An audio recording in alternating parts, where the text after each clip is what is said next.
Hey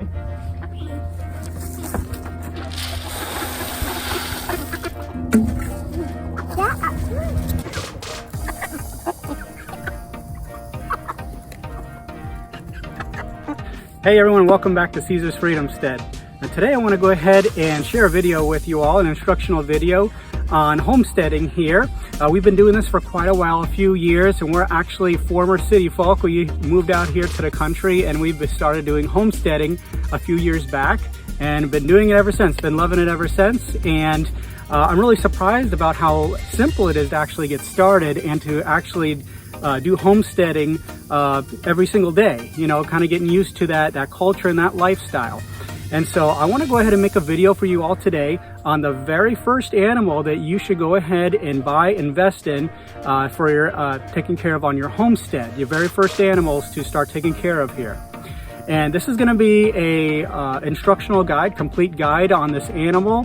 We've been doing this for years now, and there's really nothing to it. The point of my videos here, once again, is I want everyone that is watching, all of you viewers, to learn how to be self-sufficient and self-reliant. I want you all to basically not have to depend upon anyone else. Don't have to depend upon the government for food or water or anything, or depend upon anybody else.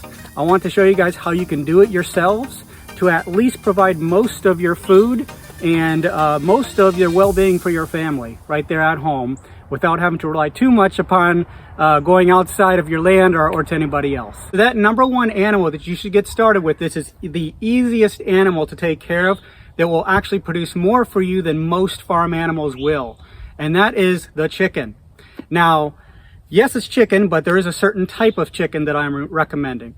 And so there is a number of varieties of chickens out there. It's great if you want to have a nice colorful flock out there, but the number one breed that I would recommend to get started with is the Rhode Island Red chicken. Now, why? So the Rhode Island Red chicken is dual purpose.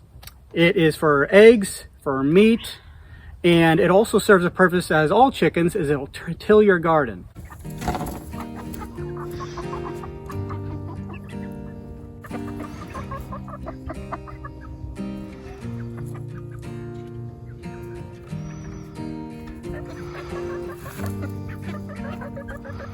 Now, all chicken breeds have dual purpose in some way, but Rhode Island Reds are going to give you a whole lot more.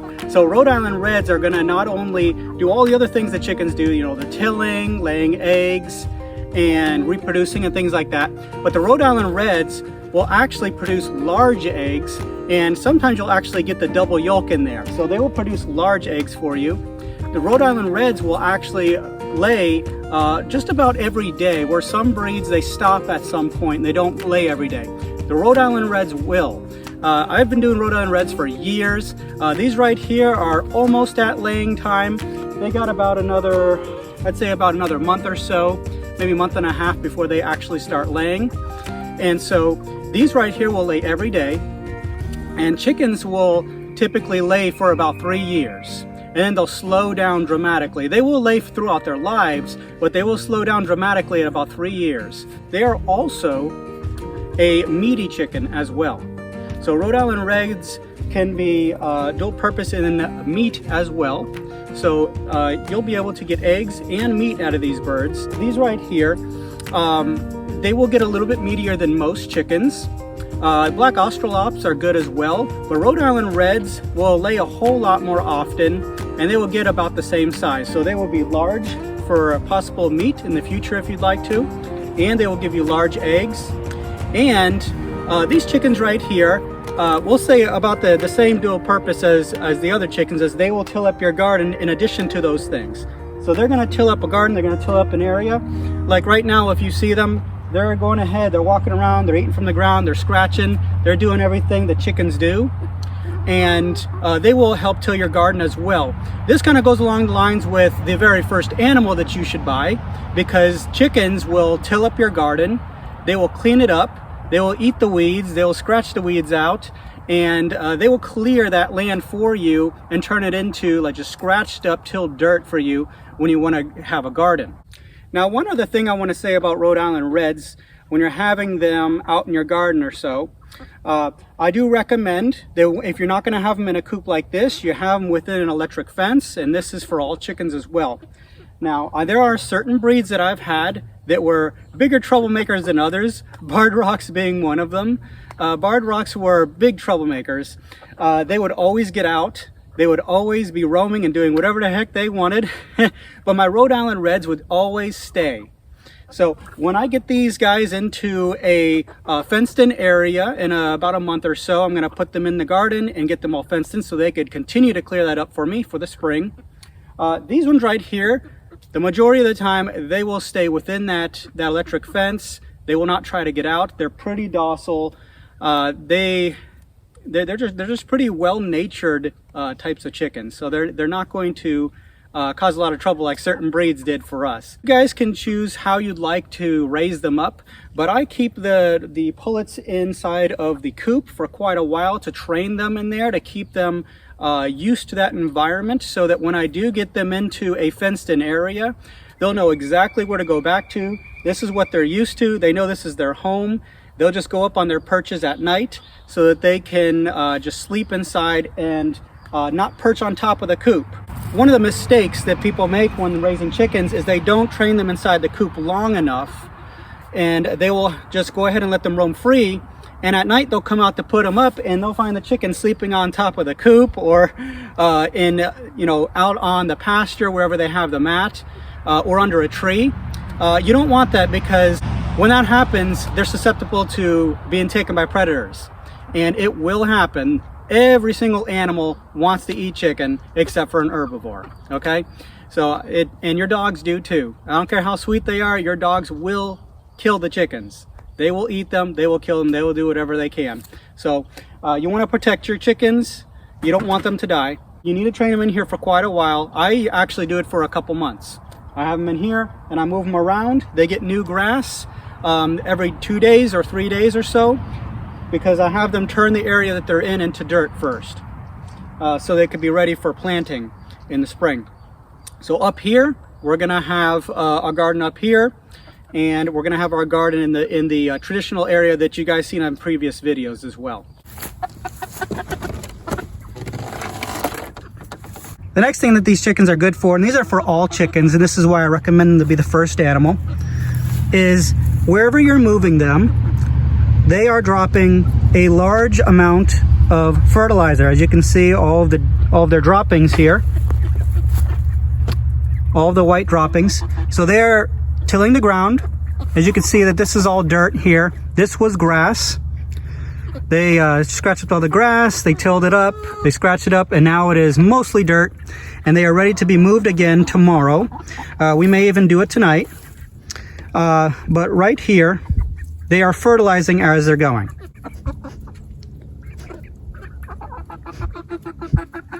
Another point is why I recommend having chickens as your first animal getting started with, is because chickens are insanely easy to take care of.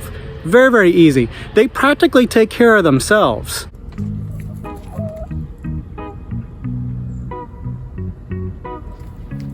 Your setup is simple. All you need is your coop, and if you need help building a coop, we have plenty of videos on how to build this style coop here with the hatch that opens and closes here. So you can grab your eggs and you can refill their water and throw food in there if you need to. And once you have your coop, you'll be able to move them around, if you're going to keep them in the coop, to new areas every day. So I just moved them onto this new patch here. This right here is Peppa and Susie. These are my two lavender Orpingtons. Susie's over there laying an egg. So we use those little crates right there because they're extremely handy. You just put it in there with some straw or bedding material of your choice, and we could take it out and put it back in. No problem at all. We just take it out whenever they're not using it. There's Peppa over there. She's scratching and eating. So you get your water. These waters right here you could get from Tractor Supply, or you could buy them online at any farm source. And just give them new water every day. Make sure it's nice and clean. This one right here I just changed out about an hour ago. And you want to get your feed, but they will actually get a lot of their food, probably about 30% of what they eat from the ground, as long as you're moving them around. Now if you have them within, what is it? What is this, Susie? Am I bothering you while you're laying your eggs?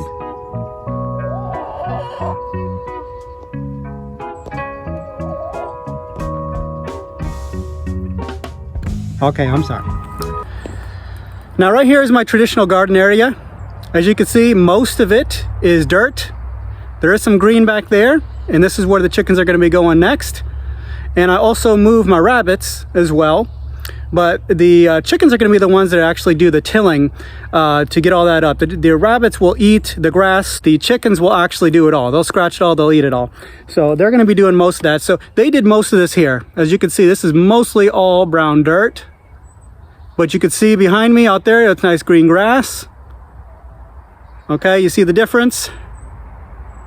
If I moved them out there, that would all look like this. So these two chickens did all of this pretty much because I move them almost every day out here.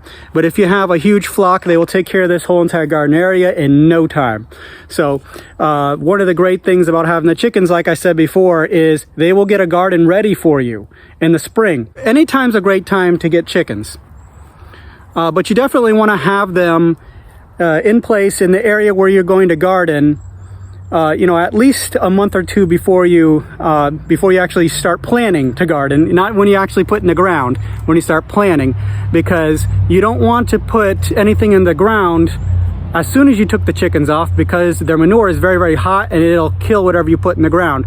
You want that manure to stay there without any new input for at least 2 weeks or so, so it could cool down so it's not as powerful, and let it just get mixed into that dirt through rain and everything else that goes on in the environment where you live. And so you want that to be ready for the spring. So if you're getting ready to plant for the spring right now, for instance, and you got an area picked out at your home, even if it's a small area, put them on it now and let them till it up for a good 3 months or so, to where there's nothing left on there except for dirt. Now, if you have a lot of chickens, it's going to take a lot sooner than that. You just keep on moving them around. But if you only got a few chickens out there, which is totally fine, just keep them out here for a couple months on the area where you're going to garden, and make sure they're hitting every spot out where you're going to garden. If you need to move them all the time, great. If you want to put out a big fence that's encompassing your gardening area, that's perfect too, and just let them free roam out there. That's what we traditionally do when we have a lot of chickens. And that will get your garden going. It'll be fertilized. It'll be, for the most part, tilled for you. And you can go ahead and just start making your garden rows and planting in the ground. So it works out great having the chickens. Now, a little note for food storage, or how you'd like to have it. So you could definitely just keep it inside of these bags right here that you find this from the store. I store these up for gardening. When we put them down, we cover them in mulch, and it will actually keep the weeds down from coming up in certain areas.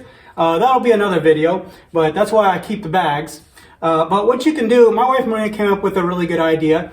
We have these totes right here, these 20, 30 gallon totes that we got from the local thrift store. So you've seen some of our other videos, I talk about that, but we find these at the thrift store for like $2 or $3, whereas when you buy them new, they're a whole lot more than that, but they are perfectly new, and we actually store their feed in here.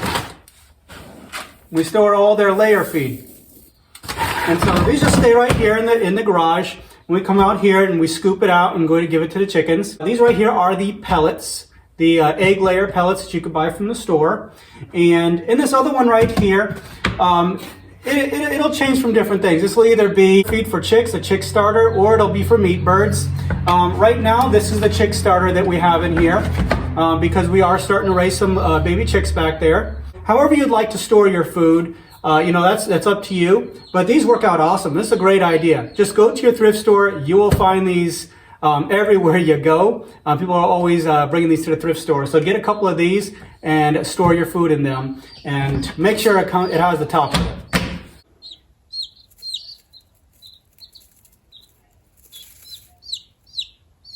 Now, something you can also do with your chickens is reproduce.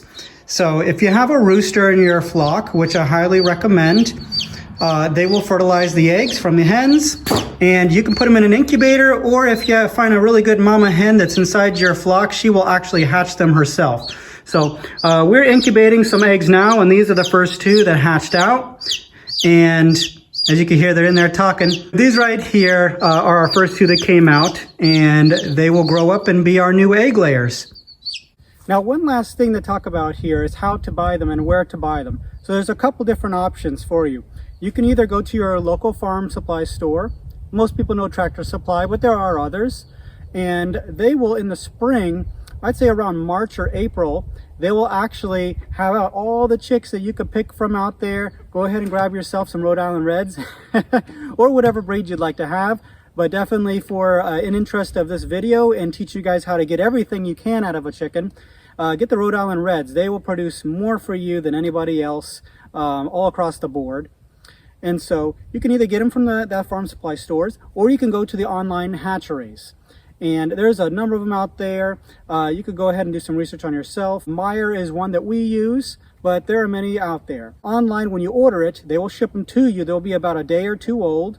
And the post office will actually give you a call when they're there.